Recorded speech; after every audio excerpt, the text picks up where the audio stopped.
ನಮಸ್ಕಾರ ವೀಕ್ಷಕರೇ, ಕರ್ನಾಟಕ ಡಿಜಿಟಲ್ ಮಾಧ್ಯಮ ಇತಿಹಾಸದಲ್ಲೇ ಮೊದಲ ಬಾರಿಗೆ ಕರ್ನಾಟಕದ ವಿವಿಧ ಜಿಲ್ಲೆಗಳ ಹಿರಿಯ ಪತ್ರಕರ್ತರು ಸೇರಿ ಒಟ್ಟಾಗಿ ಮಾಡ್ತಿದ್ದೀವಿ ಈ ಕವರೇಜ್ ಅನ್ನ, ಈ ಶೋ ಅನ್ನ. ದಾವಣಗೆರೆ ದಕ್ಷಿಣ ವಿಧಾನಸಭಾ ಚುನಾವಣೆಯ ಕವರೇಜ್. ಇಲ್ಲಿ ತುಂಬಾ ಮುಖ್ಯವಾದ ವಿಚಾರ ಅಂದ್ರೆ, ದಾವಣಗೆರೆ ಚುನಾವಣೆ ಕಾಂಗ್ರೆಸ್ ಪಾಲಿಗೆ ಒಂದು ರೀತಿ ಸರಾಗವಾಗಿ ಸಾಗ್ತಾ ಇದೆ ಅಂದ್ರೆ ಅದರಲ್ಲಿ ಪ್ರಮುಖ ಕಾರಣಕರ್ತರು ರಿಜ್ವಾನ್ ಅರ್ಷದ್ ಅವರು ಕೂಡ ಹೌದು. ಯಾಕಂದ್ರೆ ಅಲ್ಪಸಂಖ್ಯಾತರು ಭುಗಿಲೆದ್ದಾಗ ಅದನ್ನ ಶಮನ ಮಾಡೋದ್ರಲ್ಲಿ ಪ್ರಮುಖ ಪಾತ್ರವನ್ನು ವಹಿಸಿದ್ರು.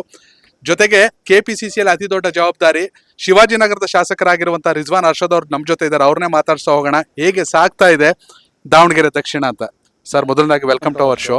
Thank you. ತಾವು 4 ಜನ ತಮ್ಮದೇ ಆದಂತ ಈ ಮಾಧ್ಯಮದ ಹಿನ್ನೆಲೆ ಇರ್ತಕ್ಕಂಥವ್ರು ಎಲ್ಲ ಸೇರಿ 4 ಜನನು ಸೇರಿ ಇವತ್ತು ಈ ಕಾರ್ಯಕ್ರಮ ಮಾಡ್ತಾ ಇದ್ರಿ. ಸ್ವಲ್ಪ ಭಯ ಪಡ್ಕೊಂಡು ಮಾತಾಡುವಾಗ, ಯಾಕಂದ್ರೆ you are all very seasoned experienced journalist. Best wishes ತಮಗೆಲ್ಲ. Thank you sir. ಮೊದಲನೇದಾಗಿ ಹೇಗೆ ನಡೀತಾ ಇದೆ ಪ್ರಚಾರ? ಸತತವಾಗಿ ಪಾಲ್ಗೊಂಡಿದ್ದೀರಾ? ಬಹಳ ಚೆನ್ನಾಗಿದೆ.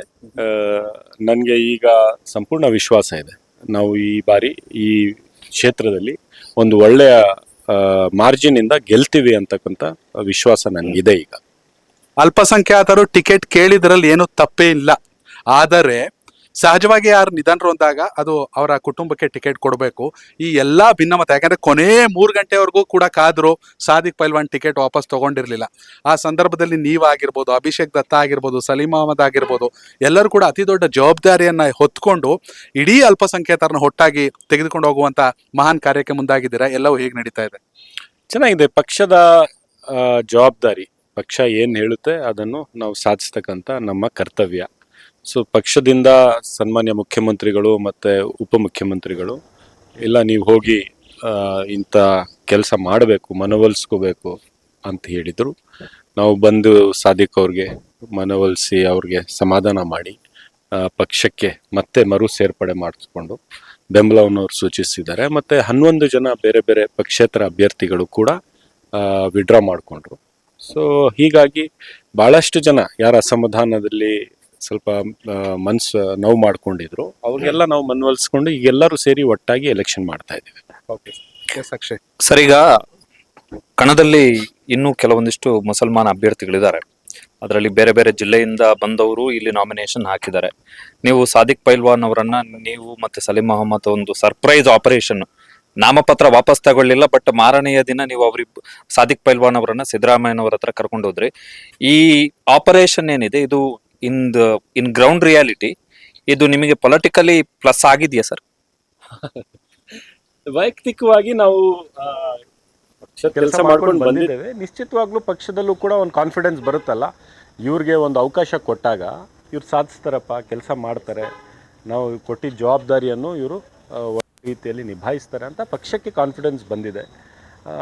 ಹೌದು, ನಿಶ್ಚಿತವಾಗ್ಲೂ ನಮ್ಮ ಪೊಲಿಟಿಕಲ್ ಕರಿಯರ್ ಕೂಡ succeeded in operation the task which was given by the party. Of course party ಈಗ ಪಾರ್ಟಿಗೂ ಕನ್ವಿನ್ಸ್ ಆಗಿದೆ. ಈಗ ಇಲ್ಲದೇ ಇದ್ದರೆ ಇಂಥ ಮಹತ್ವವಾದಂಥ ಒಂದು ಚುನಾವಣೆಗೆ ನಮ್ಮನ್ನು ಜವಾಬ್ದಾರಿ ಕೊಟ್ಟು ಇಲ್ಲಿ ಕಳಿಸ್ಬೇಕು ಅಂದರೆ ಎಲ್ಲ ಇವರು ಡೆಲಿವರ್ ಮಾಡ್ತಾರೆ. ಇವರು ಸಮುದಾಯದಲ್ಲಿ ಯುವಕರಲ್ಲಿ ಇವ್ರದ್ದೇ ಆದಂಥ ಒಂದು ಛಾಪು ಇದೆ, ಗೌರವ ಇದೆ. ಅದನ್ನು ಬಳಸ್ಕೊಂಡು ಎಲ್ಲರನ್ನ ಸಮಾಧಾನವಾಗಿ ಕರ್ಕೊಂಡು ಬರ್ತಾರೆ ಅಂತ ನಂಬಿಕೆ ಇರೋದ್ರಿಂದನೇ ನಮಗೆ ಕಳಿಸಿರೋದು. ಸೊ ನಮಗೂ ಕೂಡ ಪ್ರೂವ್ ಮಾಡೋದು ಒಂದು ಅವಕಾಶ. ನಮ್ಮ ಸಮಾಜದಲ್ಲಿ ನಮ್ಮ ಕಿಮ್ಮತ್ ಇದೆಯಾ ಇಲ್ವೋ ಅಂತ ನೋಡ್ಕೊಳ್ಳೋದು ಕೂಡ ಒಂದು ಅವಕಾಶ. Tested your self here. Of course test ಮಾಡಬೇಕಲ್ಲ, ಯಾಕೆಂದರೆ ನಮ್ಮ ಸಮಾಜದಲ್ಲಿ ನಮಗೂ ಆ ಗೌರವ, ಆ ಮರ್ಯಾದೆ, ನಮ್ಮ ಮಾತಿಗೆ ಬೆಲೆ ಕೊಡ್ತಾರ ನಾವು ಹೋಗಿ ಮಾತಾಡಿದ್ರೆ ಅಂತ. ಸೊ ನನಗೆ ಆ ವಿಶ್ವಾಸ ಇತ್ತು. ಪಾರ್ಟಿಯಲ್ಲೂ ಕೂಡ ಅದು ಮೂಡಿಸಿ ಬರಬೇಕಲ್ಲ, ಅದು ಆಗಿದೆ. ಸರ್, ಈಗ ವೆರಿ ಇಂಪಾರ್ಟೆಂಟ್ ಕ್ವಶನ್ ಏನು ಅಂತ ಹೇಳಿದ್ರೆ, ನಿನ್ನೆ ನೀವು ದಾವಣಗೆರೆ ದಕ್ಷಿಣದಲ್ಲಿ ಮಾಡಿದಂಥ ಒಂದು ಭಾಷಣ ಸಿಕ್ಕಾಪಟ್ಟೆ ಸದ್ದು ಮಾಡ್ತಾ ಇದೆ.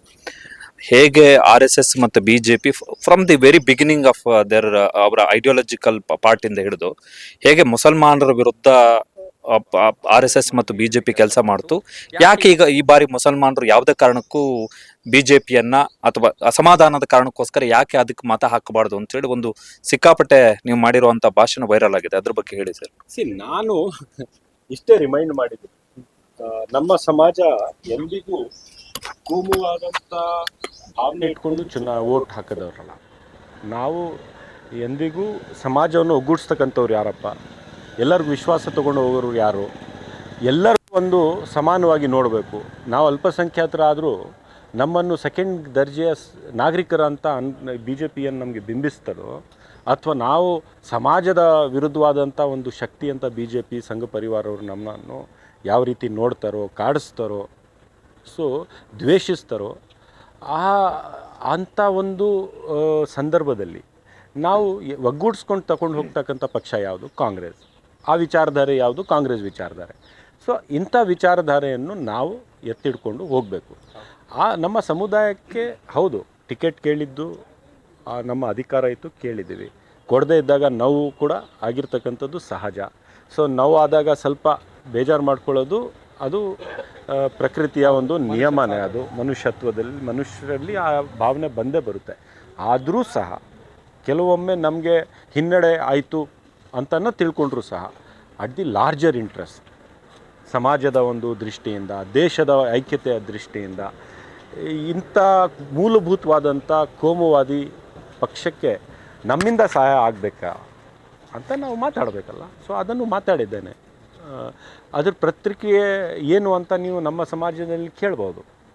ಈಗ ಮನಸ್ಸು ಪೂರ್ತಿ ಬಹುತೇಕ ನಮ್ಮ ಸಮಾಜದ ಜನ ಇಲ್ಲ ಕಾಂಗ್ರೆಸ್ ಯಾರೇ ಅಭ್ಯರ್ಥಿ ಇರಲಿ, ಯಾವುದೇ ಧರ್ಮದವರಿರಲಿ, ಯಾರೇ ಜಾತಿ ಇರಲಿ, ರಾಹುಲ್ ಗಾಂಧಿಯವ್ರ ಕೈ ಬಲಪಡಿಸ್ಬೇಕು. ಸಿದ್ದರಾಮಯ್ಯನವರು ಇವತ್ತು ಈ ರಾಜ್ಯದಲ್ಲಿ ಮಾಡ್ತಾ ಇರ್ತಕ್ಕಂಥ ಕೆಲಸಕ್ಕೆ ಕಾಂಗ್ರೆಸ್ ಪಕ್ಷದ ಒಂದು ಶಕ್ತಿ ಕಡಿಮೆ ಆಗಬಾರ್ದು. ಡಿ ಕೆ ಶಿವಕುಮಾರ್ ಅವರು ಸಂಘಟನೆ ಮಾಡ್ತಾಯಿದ್ದಾರೆ, ಇದು ಕಡಿಮೆ ಆಗಬಾರ್ದು ಅಂತ ಹೇಳಿ ತೀರ್ಮಾನ ಮಾಡಿದ್ದಾರೆ. ಸರ್, ಬೇರೆ ಪ್ರಶ್ನೆಗಳಿದ್ದಾವೆ. ಈ ಟಾಪಿಕ್ ಮಾತಾಡೋದ ಹಿನ್ನೆಲೆಯಲ್ಲಿ ನಾನು ಇದನ್ನೇ ಕಂಟಿನ್ಯೂ ಮಾಡ್ತೀನಿ. Please don't mind sir.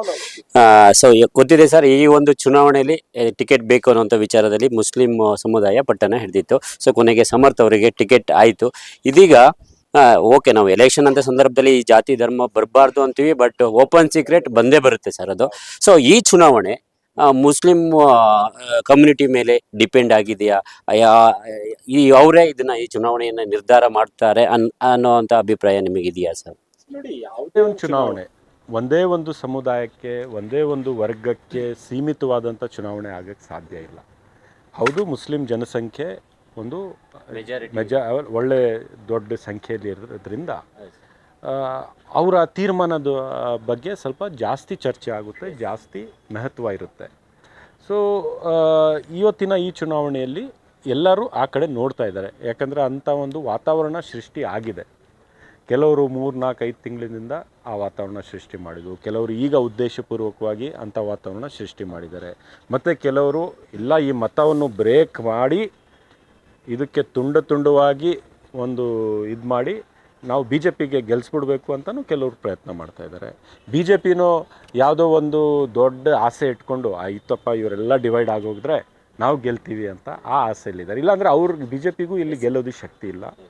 ಮತ್ತು ನಮ್ಮ ಸಮುದಾಯದಲ್ಲಿ ಸಣ್ಣ ಸಣ್ಣ ಪಾರ್ಟಿ, ಇಂಡಿಪೆಂಡೆಂಟ್ಸು, ಪಕ್ಷೇತರರು ಯಾರ್ಯಾರು ನಿಂತವ್ರೆ ಅವ್ರು ಯಾರಿಗೂ ಗೆಲ್ತಕ್ಕಂಥ ಸಾಮರ್ಥ್ಯನೂ ಇಲ್ಲ, ಶಕ್ತಿನೂ ಇಲ್ಲ.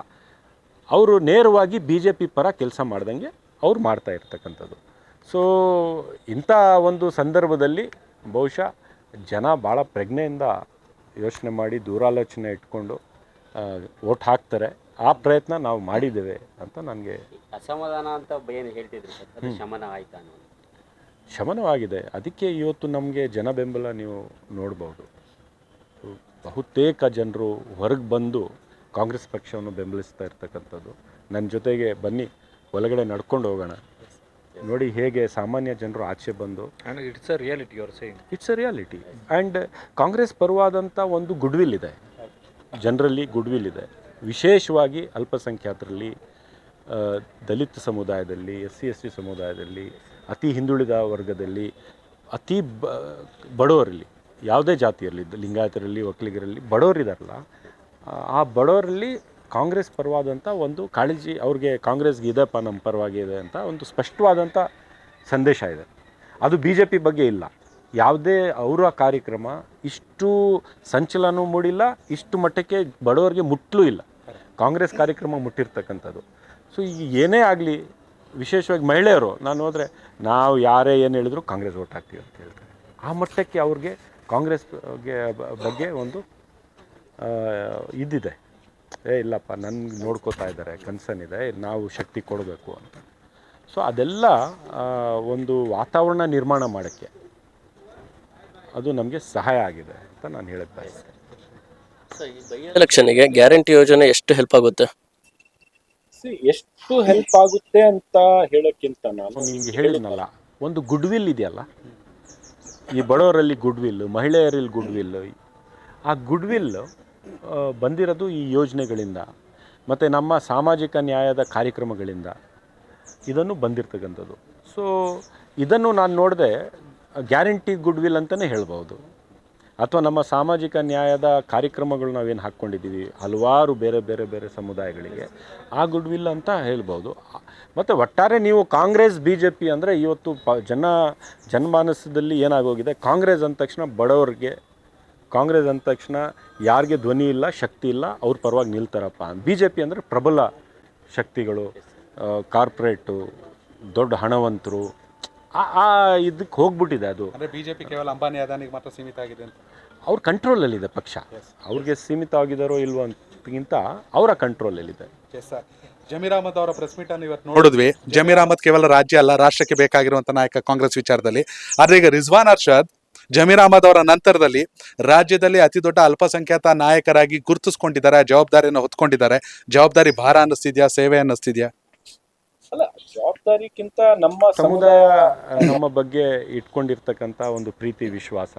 ಈಗ ಎಷ್ಟೇ ವಿಪರೀತ ಪರಿಸ್ಥಿತಿ ಇದ್ದರೂ ಸಹ ನಾವು ಹೋಗಿ ಮಾತನಾಡಿದಾಗ, ಇಲ್ಲ ನೀವು ಬಂದಿದ್ದೀರಿ, ನಾವು ಪುನರ್ವಿಚಾರ ಮಾಡ್ತೀವಿ, ಇಲ್ಲ ನೀವು ಹೇಳ್ತಿರೋದು ಸರಿ, ನಾವೆಲ್ಲ ನಮ್ಮ ತೀರ್ಮಾನಗಳು ಏನೇ ಆಗಲಿ, ನಮ್ಮ ಭಾವನೆಗಳು ಎಷ್ಟೇ ನಮಗೆ ಧಕ್ಕೆ ಆಗಿರಲಿ, ಅಥವಾ ನಾವು ಬೇರೆ ಏನೇ ಯೋಚನೆ ಮಾಡಿದರೂ ಸಹ ಈ ಬಾರಿ ಮತ್ತೆ ಬದಲಾವಣೆ ಮಾಡ್ತೀವಿ ಅಂತ ನಮಗೂ ಸ್ವಲ್ಪ ಗುಡ್ ವಿಲ್ ಇದೆ ನಮ್ಮ ಸಮುದಾಯದಲ್ಲಿ ಅಂತ ನಾವು ಇಷ್ಟು ವರ್ಷ ಹೋರಾಟ ಮಾಡಿಕೊಂಡು ಅವರ, ಯಾಕಂದರೆ ನಾನು ವಿಶೇಷವಾಗಿ ಒಂದು ಸಮುದಾಯ ವಿಶೇಷವಾಗಿ ಬೆಳ್ಕೊಂಡು ಬಂದಿಲ್ಲ, ನಾನು ಸಂಘಟನೆಯ ಮೂಲಕ ಬಂದಿದ್ದೆ. ಆದರೆ ನಾನು ಅಸೆಂಬ್ಲಿಯಲ್ಲಿ ಯಾವಾಗ ನಮ್ಮ ಸಮುದಾಯದ ವಿರುದ್ಧವಾಗಿ, ಯಾವಾಗ BJPಯವರಾಗಲಿ, RSSನವರಾಗಲಿ, ಇವ್ರ ಸಂಘ ಪರಿವಾರನವರು ಅವ್ರು ಏನೇ ಮಾಡಿದ್ರು ಬಹಳ ಪ್ರಬಲವಾಗಿ ವಿರೋಧ ಮಾಡಿದ್ದಾನೆ, ಅಸೆಂಬ್ಲಿಯಲ್ಲಿ ಮಾತನಾಡಿದ್ದಾನೆ ಅದರ ವಿರುದ್ಧವಾಗಿ. ಸೊ ಅದನ್ನು ಸಮುದಾಯದ ಯುವಕರು ಕೂಡ ಗಮನಿಸಿದ್ದಾರೆ. ಇಲ್ಲ, ನೀವು ಬಹಳ ಒಂದು ರೀತಿಯ ಲಾಜಿಕಲ್ಲಿ ನೀವು ಮಾತಾಡ್ತೀರಿ, ಸುಮ್ಮನೆ ಮಾತನಾಡಬೇಕು ಅಂತ ಮಾತಾಡಲ್ಲ, ನಿಮ್ಮ ಭಾಷಣಗಳು ನಾವು ಕೇಳಿದ್ದೀವಿ, ನಿಮ್ಮ ವಿಚಾರಗಳನ್ನು ಕೇಳಿದ್ದೀವಿ, ಅಸೆಂಬ್ಲಿಯಲ್ಲಿ ನಿಂತ್ಕೊಂಡು ನೀವು ಮಾತಾಡುವಾಗ ನೀವು ಯಾವ ಇಶ್ಯೂಸ್ ಮೇಲೆ ಮಾತಾಡಿದ್ದೀರಿ ಅಂತ ಪ್ರತಿಯೊಂದು ಇಶ್ಯೂಗೂ ನೀವು ಎತ್ಬಿಟ್ಟು ಮಾತಾಡೋಕ್ಕೆ ಪ್ರಯತ್ನ ಮಾಡಲ್ಲ. ಅಗತ್ಯ ಇದ್ದಾಗ ನೀವು ನಿಂತ್ಕೊಂಡು ನಮ್ಮ ಇಂಟ್ರೆಸ್ಟ್ ಅನ್ನು ಪ್ರೊಟೆಕ್ಟ್ ಮಾಡ್ತಕ್ಕಂಥ, ಯಾಕಂದ್ರೆ ಅದು ಕರ್ತವ್ಯ ಕೂಡ ನಮ್ದು. ನಿಜ ನಿಜ ನಿಜ. ಸೊ ಅದನ್ನು ಮಾಡಿದ್ವಿ. ಆ ಗುಡ್ ವಿಲ್ ಇವತ್ತು ನಾವು ಜನರ ಮಧ್ಯ, ದಾವಣಗೆರೆ ಅಂತ ಜಿಲ್ಲೆ, ಈ ಜಿಲ್ಲೆಯಲ್ಲಿ ಮತದಾರರು ಬಹಳ ಸ್ವಲ್ಪ ಭಾವನಾತ್ಮಕವಾದಂಥ ಮತದಾರರು, ಬಟ್ ಬಹಳಷ್ಟು ಜನ ಆ ಥರ ಇದಿಲ್ಲ, ಭಾಳ ಫೇರ್ ಜನ ಇಲ್ಲಿ. ಸೊ ನನಗೂ ಖುಷಿ ತಂತು ಇಲ್ಲಿ ಬಂದು ಕೆಲಸ ಮಾಡಿದ್ದು, ಜನ ರೆಸ್ಪಾನ್ಸ್ ಮಾಡಿರೋದು, ಮತ್ತು ವಿಶೇಷವಾಗಿ ನಮ್ಮ ಸಮುದಾಯ ರೆಸ್ಪಾನ್ಸ್ ಮಾಡಿರೋದು. ಸರ್, ಬಿಜೆಪಿ ಪ್ರತಿ ಚುನಾವಣೆ ಬಂದಾಗ, ಅದು ಲೋಕಸಭೆ ಆಗಿರಲಿ, ವಿಧಾನಸಭೆ ಆಗಿರಲಿ, ZP ಆಗಿರಲಿ, TP ಆಗಿರಲಿ, ಅಥವಾ ಯಾವುದೋ ಕೋಆಪರೇಟಿವ್ ಸೊಸೈಟಿ ಆಗಿರಲಿ, ಅಲ್ಪಸಂಖ್ಯಾತರ ಮತ ನಮಗೆ ಬೇಡ, ಮುಸ್ಲಿಮರ ಮತ ನಮಗೆ ಬೇಡ, ಮುಸ್ಲಿಮರು ಏನೋ ಒಂದು ಇಶ್ಯೂ ಆಗಿದ್ದಾರೆ ಪಾಕಿಸ್ತಾನಕ್ಕೆ ಹೋಗಿ, ಇದೇ ಘೋಷಣೆಗಳನ್ನ ಮಾಡಿಕೊಂಡು ಭಾವನೆಗಳ ಮೇಲೆ ಆಟ ಆಡ್ಕೊಂಡು ಬರ್ತಾರೆ. ಆದರೆ ಈ ಸಲ ದಾವಣಗೆರೆ ಚುನಾವಣೆಯಲ್ಲಿ ಇದೇ ಮುಸ್ಲಿಂ ಮತದ ಮೇಲೆ ನಿರ್ಧಾರ ಅಥವಾ ಡಿಪೆಂಡ್ ಆಗುವಂಥ ದುರ್ಗತಿ BJPಗೆ ಬಂದಿದೆ ಅಂತ ಜನ ಚರ್ಚೆ ಮಾಡ್ತಿದ್ದಾರೆ. ಏನಂತೀರಾ? ನೋಡಿ, BJP ಅವ್ರದ್ದೇನೋ ನೀವು ಹೇಳ್ದಂಗೆ ಅವ್ರಿಗೆ ಒಂದು ನಾಲ್ಗೆನೂ ಇಲ್ಲ, ಒಂದು ಸ್ಟ್ಯಾಂಡು ಇಲ್ಲ, ಡಬಲ್ ಸ್ಟ್ಯಾಂಡರ್ಡ್.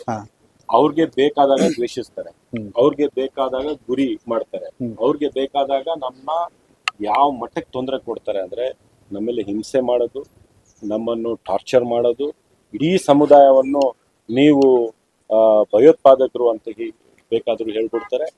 ಯಾವುದೋ ಬೇರೆ ದೇಶ, ನಮ್ಗೆ ಯಾವ ದೇಶ ಅದು ನಮ್ಗೇನು ಗೊತ್ತು, ಆ ದೇಶ ನಮ್ಮ ಹೆಸರು ತಗೊಳ್ಳಲ್ಲ, ಆ ದೇಶದ ಹೆಸರು ತಗೊಳ್ಳಲ್ಲ.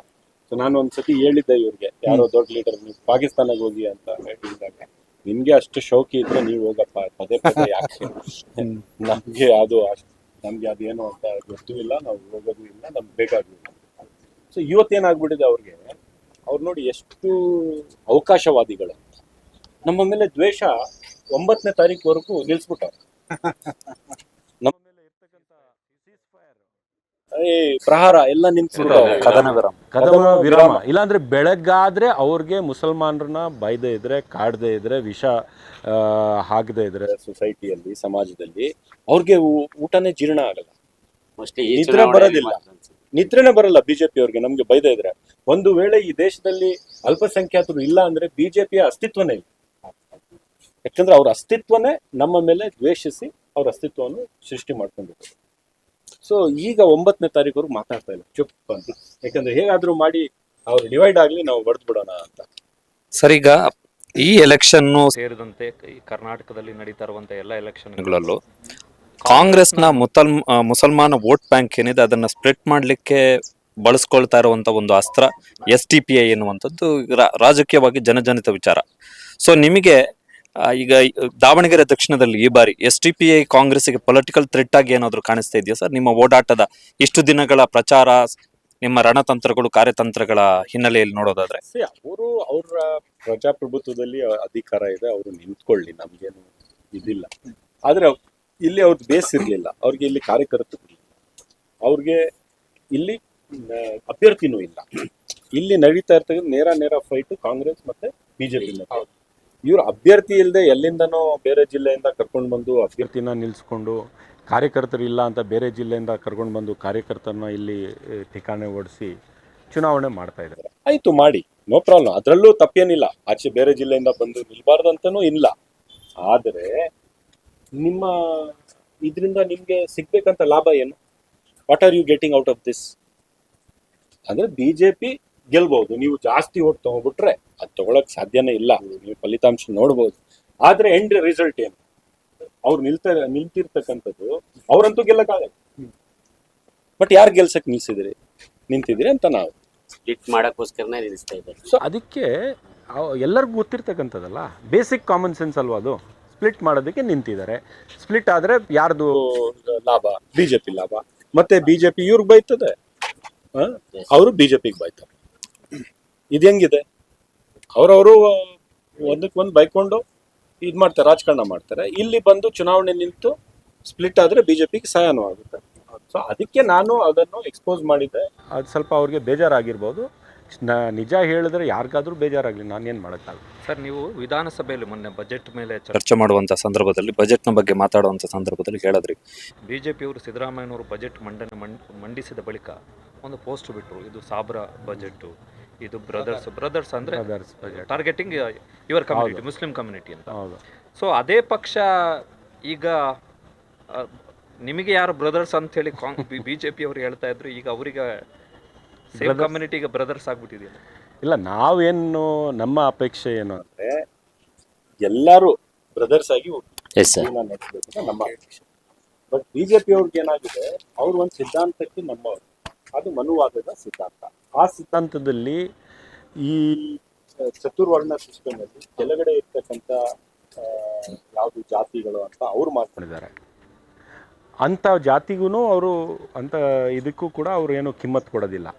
ಬಟ್ ಚುನಾವಣೆಗೋಸ್ಕರ ಒಟ್ಟಾಗಿ ಏನಾದರೂ ಒಂದು ಮಾಡಬೇಕಲ್ಲ. ಸೊ ನಾವೆಲ್ಲ ಒಂದು ಅಂತ ಹೇಳೋದಕ್ಕೆ ನಮ್ಮನ್ನು ದ್ವೇಷಿಸ್ತಾರೆ ಅವರು. ನಾಳೆ ಬಿಜೆಪಿ ಸಂಘ ಪರಿವಾರವರು ನಮ್ಮಿಂದ ಅವ್ರಿಗೆ ಲಾಭ ಆಗುತ್ತೆ, ರಾಜಕಾರಣದಲ್ಲಿ ಅಧಿಕಾರ ಬರುತ್ತೆ ಅಂದ್ರೆ ಅವ್ರು ನಮ್ಮ ಜೊತೆಗೂ ಏನ್ ಬೇಕಾದ್ರೂ ಅಡ್ಜಸ್ಟ್ಮೆಂಟ್ ಮಾಡೋಕ್ಕೂ ರೆಡಿ. ಅವ್ರು ಕಾಡಿಸ್ತಾ ಇರ್ತಕ್ಕಂಥದ್ದು ಈ ಸಮಾಜವನ್ನು ಬೇರೆ ಮಾಡಿ ಆ ಲಾಭ ಇದಕ್ಕೆ ತಗೋಬೇಕು ಅಂತ.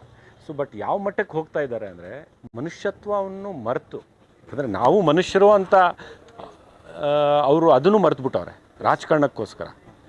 ಎಷ್ಟು ಕೋಮು ಗಲಭೆಗಳು, ಎಷ್ಟು ಕೋಮು ದ್ವೇಷಿಸಿ ಭಾಷಣಗಳು.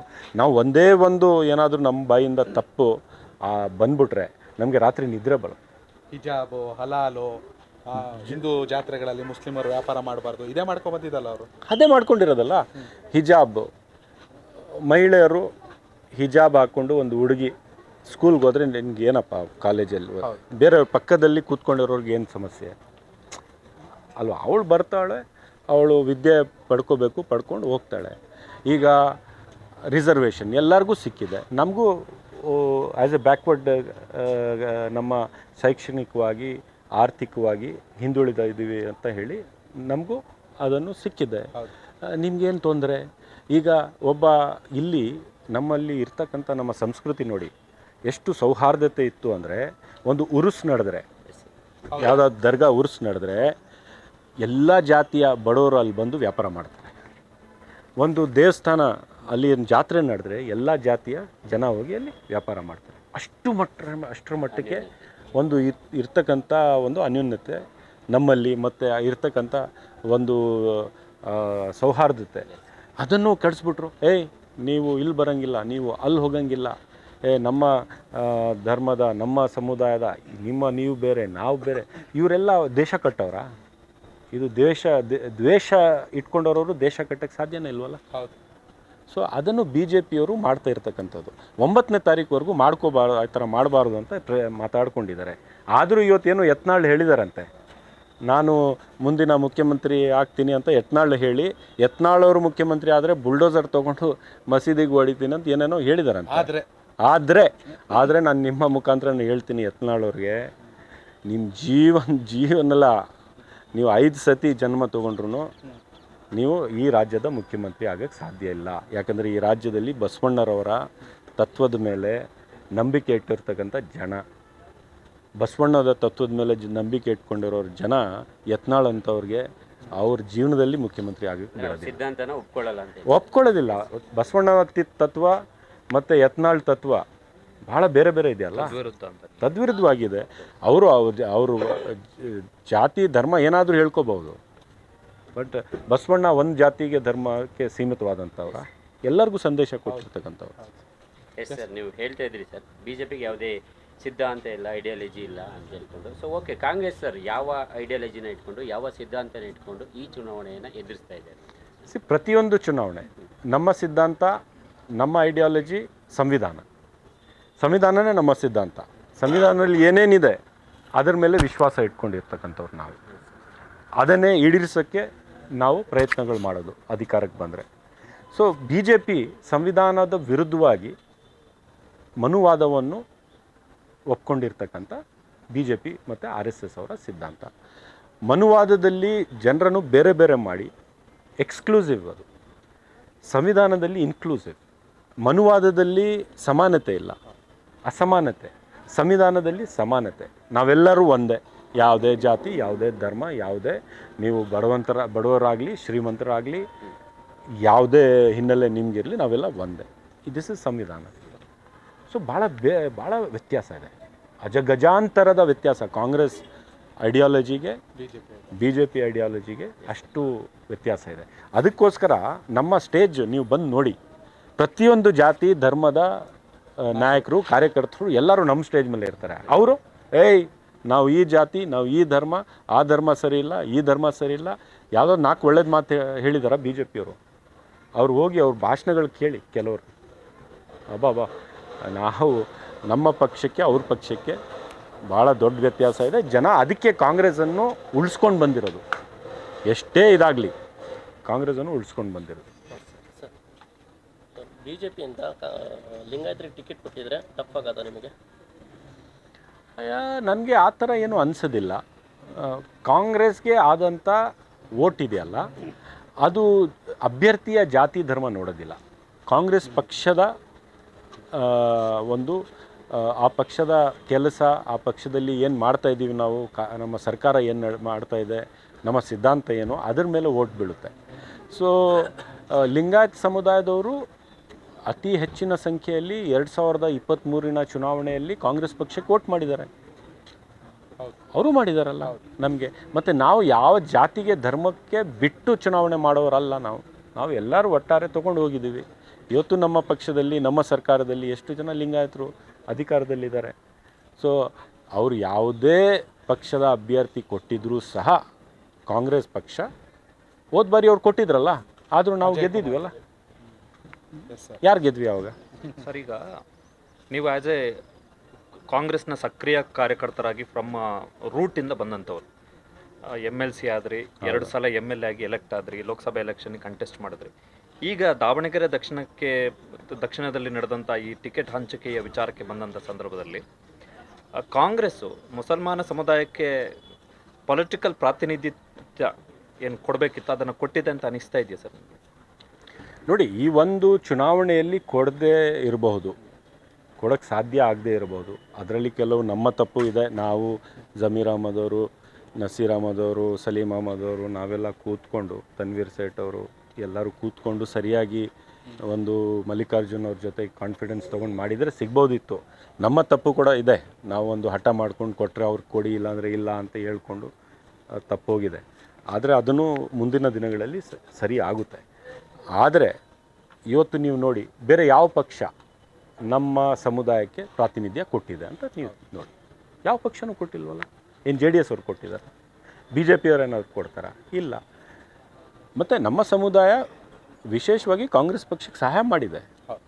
ಮತ್ತು ಅದೇ ರೀತಿ ಕಾಂಗ್ರೆಸ್ ಪಕ್ಷ ನಮಗೆ ವಿಶ್ವಾಸಕ್ಕೆ ತೊಗೊಂಡಿದೆ. ನಾವು 10 ಜನ ಶಾಸಕರಿದ್ದೀವಿ, MLAs ಇದ್ದೀವಿ, MLCs ಇದ್ದೀವಿ, ಮಿನಿಸ್ಟರ್ಸ್ ಇದ್ದೀವಿ, ಸ್ಪೀಕರ್ ಇದ್ದೀವಿ, CM ಪೊಲಿಟಿಕಲ್ ಸೆಕ್ರೆಟರಿ ಆಗಿದ್ದಾರೆ.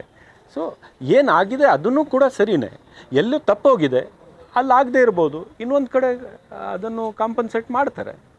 So Congress believes in equal opportunities to all. ಎಲ್ಲರಿಗೂ ಸರಸಮಾನವಾದಂಥ ಅವಕಾಶಗಳನ್ನು ಕೊಡಬೇಕು ಅಂತ ಕಾಂಗ್ರೆಸ್ ಪಕ್ಷದ ನಿರ್ಧಾರ. ಸೊ ನೀವು ಜಾತಿ ನೋಡಿ, ಸಣ್ಣ ಜಾತಿಗೆ ನಾಯಕರಿಗೆ ನಮ್ಮ ಪಕ್ಷದಲ್ಲಿ ನಾವು ಚೇರ್ಮನ್, ಬೋರ್ಡ್ಸ್ ಕಾರ್ಪೊರೇಷನ್ ಚೇರ್ಮನ್ ಮಾಡಿ ಕ್ಯಾಬಿನೆಟ್ ಪೋಸ್ಟ್ ಕೊಟ್ಟಿದ್ದೀವಿ. ಈಗ ನಮ್ಮಲ್ಲಿ ಹವ್ಯಕ ಬ್ರಾಹ್ಮಣರು ಯಾರಿಲ್ಲ. ನೀವು ಆ ಅಲ್ಪಸಂಖ್ಯಾತರು, ಹಿಂದುಳಿದ ವರ್ಗ ಬಿಡಿ, ಹವ್ಯಕ ಬ್ರಾಹ್ಮಣರು ಯಾರು ಇಲ್ವಲ್ಲ. ಇಡೀ ಅಸೆಂಬ್ಲಿಯಲ್ಲಿ BJP ಅವರು ಯಾರು ಶಾಸಕರಾಗಿ ಮಾಡಿಲ್ಲ. ಆದರೂ ಈಗ ಹವ್ಯಕ ಬ್ರಾಹ್ಮಣರ ಭಾಷಾ ಅಕಾಡೆಮಿಯನ್ನು ಘೋಷಣೆ ಮಾಡಿದ್ದೀವಿ ನಾವು. So we are that kind of A party. We take care of every section of the society. Sir, ನಿನ್ನೆ ಮಾಜಿ CM ಕುಮಾರಸ್ವಾಮಿ ಅವರ ಸ್ಟೇಟ್ಮೆಂಟ್ನ ನೀವು ಗಮನಿಸಿದರೆ ಏನೋ ಗೊತ್ತಿಲ್ಲ. ಒಂದು ಸ್ಟೇಟ್ಮೆಂಟ್ ಮಾಡಿದ್ದಾರೆ, ರಾಜ್ಯದಲ್ಲಿ ಯಾರು ಆಡಳಿತ ಪಕ್ಷ ಇರುತ್ತೆ ಅವರು ಬೈ ಎಲೆಕ್ಷನಲ್ಲಿ ಸಹಜವಾಗಿ ಗೆಲ್ತಾರೆ ಅನ್ನುವಂಥ ವಿಚಾರವನ್ನು ಅವರು ಹೇಳಿರುವಂಥದ್ದು. ಅಂದರೆ ಎಲ್ಲ ಒಂದು ಕಡೆ ನಿಮಗೆ ಗೆಲುವಿನ ಕ್ಲೂ ಕೊಟ್ರಾ ಅಥವಾ ಅವರು ಇದನ್ನು ಕೈ ಚೆಲ್ಬಿಟ್ರ ಅನ್ನುವ ಅನಿಸ್ತಿದೆಯಾ? ಅವ್ರಿಗೂ ವಾಸ್ತವಾಂಶ ಏನು ಅಂತ ಗೊತ್ತಿದೆ. ಅವರು BJP ಅವರ ಬಲವಂತಕ್ಕೆ ಬಂದಿರ್ಬೋದು, ಆದರೆ ವಾಸ್ತವಾಂಶ ಅವ್ರಿಗೆ ಗೊತ್ತಿದೆ. ಅದಕ್ಕೋಸ್ಕರ ಮಾತನಾಡುವಾಗ ಅದನ್ನು ಹೇಳಿದ್ದಾರೆ. ಸೊ ಅದೇ ಗೆಲುವಿನ ಸಂಕೇತ, ಸೂಚನೆ. ಮತ್ತು ಕುಮಾರಸ್ವಾಮಿ ಅವರಿಗೆ ಧನ್ಯವಾದಗಳು ಅಂತ ನಾನು ಹೇಳ್ಬೋದು. ಶುಭ. Yes sir, thank you so much ನಿಮ್ಮ ಅವಕಾಶಕ್ಕೆ. ಕೊನೆಯದಾಗಿ ಬಾಗಲಕೋಟೆ ಮತ್ತು ದಾವಣಗೆರೆ ದಕ್ಷಿಣದ ಮತದಾರರಿಗೆ ಏನು ಹೇಳಲಿಕ್ಕೆ ಇಷ್ಟಪಡ್ತೀರಾ? ನಾನು ಎರಡು ಕ್ಷೇತ್ರದ ಮತದಾರರಿಗೆ ಇಷ್ಟೇ ಕೇಳ್ಕೊತೇನೆ. ಒಂದು ಒಳ್ಳೆ ಸರ್ಕಾರ ನಡೀತಾ ಇದೆ. ಈ ರಾಜ್ಯ ಸರ್ಕಾರದ ನಾವು ಅಧಿಕಾರದ ಬಂದ ನಂತರ ಇಡೀ ರಾಜ್ಯ ಇವತ್ತು ನಾವು ಫಾರಿನ್ ಡೈರೆಕ್ಟ್ ಇನ್ವೆಸ್ಟ್ಮೆಂಟಲ್ಲಿ ಇಡೀ ಪ್ರಪಂಚದ ಹಣ ಏನು ದೇಶಕ್ಕೆ, ನಮ್ಮ ಭಾರತ ದೇಶಕ್ಕೆ ಬರ್ತಾ ಇದೆ, ಅದರಲ್ಲಿ 26% ಬರೀ ಕರ್ನಾಟಕಕ್ಕೆ ನಾವು ಅಟ್ರ್ಯಾಕ್ಟ್ ಮಾಡಿದ್ದೇವೆ. ಡೆಲ್ಲಿಗೂ ಹಿಂದೆ ಬಿಟ್ಟಿದ್ದೀವಿ, ಮಹಾರಾಷ್ಟ್ರಗೂ, ಗುಜರಾತು ಹಿಂದೆ ಸರಿಸಿದ್ದೇವೆ. ನಾವು ಈ ಸ್ಟಾರ್ಟಪ್ ಕಂಪ್ನೀಸ್ದು ಎಕೋಸಿಸ್ಟಮ್ ಇದೆಯಲ್ಲ, ನಾವು ಅಧಿಕಾರಕ್ಕೆ ಬರುವಾಗ ನಾವು 23ನೇ ಸ್ಥಾನದಲ್ಲಿದ್ವಿ, ಇವತ್ತು 5ನೇ ಸ್ಥಾನಕ್ಕೆ ಬಂದಿದ್ದೇವೆ. ನಾವು GDP ರಾಷ್ಟ್ರದ GDP ಇದೆ, ಅದರಿಂದ ನೀವು ಕಂಪೇರ್ ಮಾಡಿದ್ರೆ ನಮ್ಮ GSDP ಅದಕ್ಕಿಂತ ಬೆಟರ್ ಇದೆ. ನಮ್ಮ ಪರ್ ಕ್ಯಾಪಿಟಲ್ ಇನ್ಕಮ್ ಅದಕ್ಕಿಂತ ಬೆಟರ್ ಇದೆ. ಮತ್ತು ಅದರಿಂದ ಸಂಪಾದನೆ ಮಾಡಿ ನಾವು ಬಡವ್ರನ್ನ ನೋಡ್ಕೋತಾ ಇದ್ದೀವಿ, ಸಾಮಾಜಿಕ ನ್ಯಾಯವನ್ನು ಕೊಡ್ತಾ ಇದ್ದೀವಿ. ಸೊ ವೆಲ್ಫೇರ್ ಸ್ಟೇಟ್ ಏನು, ಎಲ್ಲಿ ನೀವು ಸಂಪಾದನೆ ಮಾಡಬೇಕು ಅಲ್ಲಿ ಸಂಪಾದನೆ ಮಾಡಿ ಬಡವ್ರಿಗೆ ಹಂಚಬೇಕು, ಅಭಿವೃದ್ಧಿ ಮಾಡಬೇಕು, ಮತ್ತು ಉದ್ಯೋಗಗಳನ್ನು ಸೃಷ್ಟಿ ಮಾಡಬೇಕು. ಇದೆಲ್ಲ ಮಾಡ್ತಾಯಿದ್ದೀವಿ. ಸೊ ದಯವಿಟ್ಟು ನಮಗೆ ಅವಕಾಶ ಕೊಡಿ, ನಮಗೆ ಶಕ್ತಿ ಕೊಡಿ. ಮುಂದಿನ ದಿನಗಳಲ್ಲಿ ಈ ನಮ್ಮ ರಾಜ್ಯದ ಅಭಿವೃದ್ಧಿಗೆ ಇನ್ನೆಚ್ಚು ಶ್ರಮ ಪಡ್ತೀವಿ. ರಾಜ್ಯದ ಅಭಿವೃದ್ಧಿ ಆದರೆ ಮನೆಯಲ್ಲಿ ಯುವಕರಿಗೆ, ಯುವತಿಯರಿಗೆ ಉದ್ಯೋಗ ಸಿಕ್ಕುತ್ತೆ, ಡೆವಲಪ್ಮೆಂಟ್ ಆಗುತ್ತೆ. ಎಲ್ಲರೂ ಕೂಡ ಪ್ರೀತಿ ವಿಶ್ವಾಸದಿಂದ ಬಾಳೋಕ್ಕೆ ಒಂದು ಅವಕಾಶ ಆಗುತ್ತೆ. ದಯವಿಟ್ಟು ಕಾಂಗ್ರೆಸ್ ಪಕ್ಷಕ್ಕೆ ಮತ ಹಾಕಿ ಅಂತ ಕೇಳ್ಕೊತೇನೆ. ಎಸ್ ವೀಕ್ಷಕರೇ, ಇದು ಕೇವಲ ಕಾಂಗ್ರೆಸ್ ಶಾಸಕರಷ್ಟೇ ಅಲ್ಲ, ಕಾಂಗ್ರೆಸ್ನ ಹಿರಿಯ ನಾಯಕ ಹಾಗೆ ಅಲ್ಪಸಂಖ್ಯಾತರ ಹಿರಿಯ ನಾಯಕ ರಿಜ್ವಾನ್ ಅರ್ಷದ್ ಅವರ ಮಾತು. ನೀವು ಕೂಡ ವಿಡಿಯೋ ನೋಡ್ತೀರಿ, ದಯವಿಟ್ಟು ಕಾಮೆಂಟ್ ಮೂಲಕ ತಿಳಿಸಿ ಬಾಗಲಕೋಟೆ ಮತ್ತು ದಾವಣಗೆರೆ ದಕ್ಷಿಣದಿಂದ ಯಾರು ವಿಧಾನಸೌಧಕ್ಕೆ ಬರಬೇಕಂತ. ಧನ್ಯವಾದಗಳು. Thank you so much sir. ತುಂಬ ಖುಷಿ ಆಯಿತು. Thanks for your time. Thank you.